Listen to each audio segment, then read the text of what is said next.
Bonjour et bienvenue à vous, Mathieu Orphelin. Bonjour. Sur votre compte Twitter, on peut lire « Futur ex-député de Maine-et-Loire, vous allez arrêter, vous ne vous représentez pas. Pourquoi un homme comme vous, dans la force de l'âge, passionné par la politique, qui porte des sujets qui sont des sujets d'actualité brûlante, le réchauffement climatique, pourquoi vous décidez de raccrocher, d'arrêter comme ça ?» C'est vrai que tout me poussait à continuer. L'importance des sujets écologiques, climatiques, sociaux, le fait qu'on ne soit pas beaucoup à l'Assemblée à porter ça, le fait que j'avais été candidat au régional il y a quelques mois, j'avais fait le plus gros score des écologistes en France, 44% dans ma circonscription. Mais à un moment, il faut faire des choix, même quand ils sont difficiles. Et ce qui a emporté la décision, c'est de ne pas vouloir à mon tour devenir un professionnel de la politique. Vous êtes loin encore, c'était premier mandat de député. Oui, mais c'est vrai que la politique, c'est pas un métier. Moi, je crois vraiment qu'il faut pas devenir un professionnel de la politique, que ça biaise, on devient un apparatchik pour beaucoup d'entre eux. Regardez à la tête des différents partis aujourd'hui. Et puis après, il y avait aussi des raisons plus personnelles. Elle vous a bouffé, la politique? Elle vous a usé? Non, parce que j'en ressors finalement... alors c'est vrai qu'il va falloir que je me déshabitue de la politique, c'est une drogue dure, mais c'est vrai que c'est beaucoup de sacrifices. Je ne me plains pas, c'était un honneur immense d'être député, mais pour la famille, pour mon conjoint. Et puis, moi j'ai fait un burn-out, j'en ai parlé à ce moment-là, en 2019. J'en ai parlé récemment, pas pour me plaindre, mais pour alerter et sensibiliser sur cette maladie qui est un peu tabou en France. On sous-estime la dureté de la politique. Vous n'êtes pas le seul à pas y retourner. Le député Hugues de Rançon, secrétaire d'État qui est au gouvernement, donc à l'enfance Adrien Taquet, la députée Alban Gaillot, Christian Jacob, le patron des Républicains, lui qui est d'une autre génération, mais qui dit « je prends un peu de champ aussi ». C'est plus dur que ce qu'on peut dire. Oui, c'est un monde très dur, mais c'est un monde où on peut faire bouger les choses. Et là, avec mon départ, moi j'espère que plein de gens qui portent l'écologie, la solidarité, je vais leur donner envie de s'engager à leur tour. Donner envie quand on s'arrête, c'est compliqué. Oui, mais l'écologie, elle a quand même pris cher. Nicolas Hulot, qui a disparu, qui n'a pas dit longtemps. Vous, Mathieu Orphelin, dont on disait que vous étiez un peu la continuité ou la descendance politique, et qui se dit moi, j'arrête non plus parce que je ne m'y retrouve pas. Je sors un bouquin dans un mois qui montre toutes les victoires. J'ai eu beaucoup de défaites, mais toutes les victoires que j'ai engrangées au cours de ces 5 années, qui, j'espère, va donner envie aux gens de s'engager. Parce que l'engagement,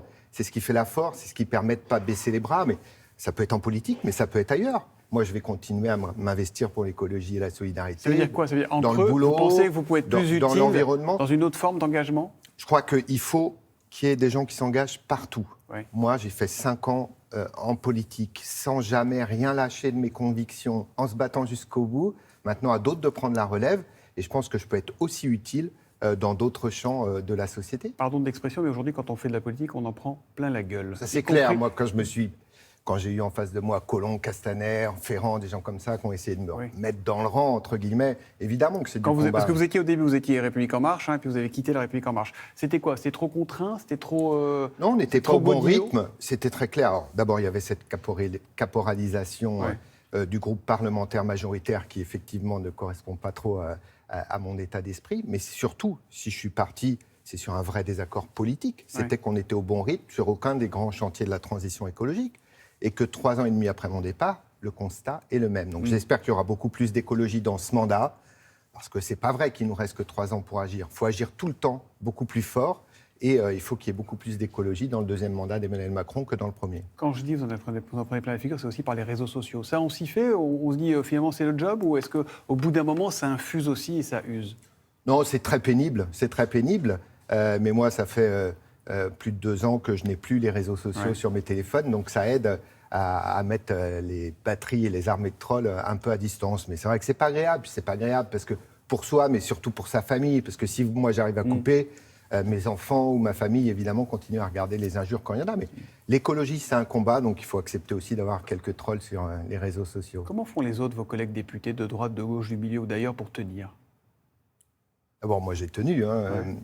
Comment ils font? Chacun a ses manières de faire. Il y a quelques députés qui ne bossent pas beaucoup, mais après, la plupart travaillent, portent leurs convictions. Je vous dis, la politique, c'est quand même une drogue dure. Et donc, c'est vrai que c'est un endroit où vous pouvez tellement faire changer les choses qu'après, c'est dur de s'en déshabituer. Donc, chacun a ses astuces ou ses béquilles. Je crois que c'est un monde. C'est quoi les béquilles? On était assez surpris et choqués, je veux dire, de découvrir de la cocaïne au Parlement britannique. Est-ce que ça vous seriez surpris qu'on en trouve aussi chez nos députés?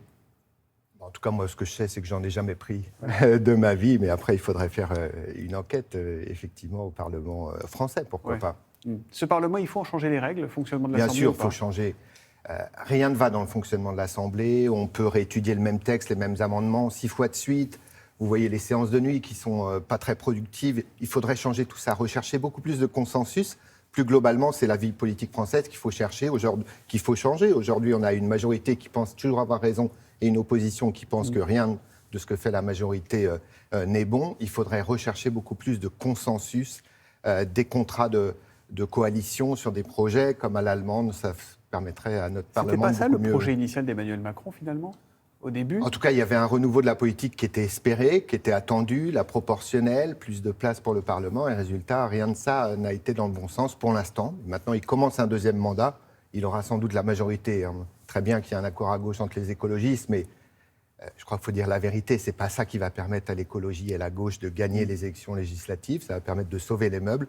Mais donc, moi, je continuerai là où je serai, je ne sais pas encore où, mais à me battre pour qu'il y ait plus d'écologie dans les 5 prochaines années. Est-ce que le tous pourri est injuste visant les politiques? Évidemment, il y a l'affaire Coralie Dubost qu'on évoquait dans le journal. Oui, mais c'est évidemment que c'est injuste le tous pourri, mais à chaque fois, il y a des affaires. 7 députés aujourd'hui, mais d'autres comme Thierry Solaire dans les derniers mois, qui fait qu'il y a 1 ou 2% des députés qui font n'importe quoi, ici avec les frais de mandat, c'est inadmissible ce qui a été fait. Et qui, du coup, jette l'opprobre sur les 95 ou 98% de députés qui gèrent bien ça. L'exemplarité des politiques, c'est la première demande des citoyens. Moi, je le vois à Angers, on l'a vu dans le grand débat après les Gilets jaunes. Exemplarité sur les frais de mandat, bien sûr. Exemplarité sur les relations avec les lobbies aussi, c'est très important. Ils sont partout, ils envoient des amendements bien sûr, ils envoient des amendements déjà écrits. Ils vendent, les cabinets de lobby vendent aux entreprises des rendez-vous avec les députés. Vous vous rendez compte de là où on en est? Donc il faut lever le voile sur les relations avec les lobbies et mettre un peu d'ordre dans tout ça. Moi, je me suis battu pendant 5 ans pour ça. J'ai l'impression que vous rejoignez le cortège des dégoûtés de la politique. Pas du tout, moi je ne suis pas dégoûté. Moi j'ai adoré chaque jour. Ça a été vraiment un honneur de faire ça. Maintenant, il reste beaucoup de choses à changer et ce qu'il reste à faire, c'est le sous-titre de mon livre qui sort le 3 juin et qui peut être précommandé dès aujourd'hui. Eh bien, j'espère donner envie à plein de gens de se lancer dans l'engagement, quel qu'il soit. Ce livre qui s'appelle « À quand l'écologie en grand ?» qui sortira donc dans un mois pile aux éditions Rue de l'Échiquier. Merci Mathieu Orphelin d'être venu dans Télématin et bonne chance pour la suite alors. Merci à vous. Merci.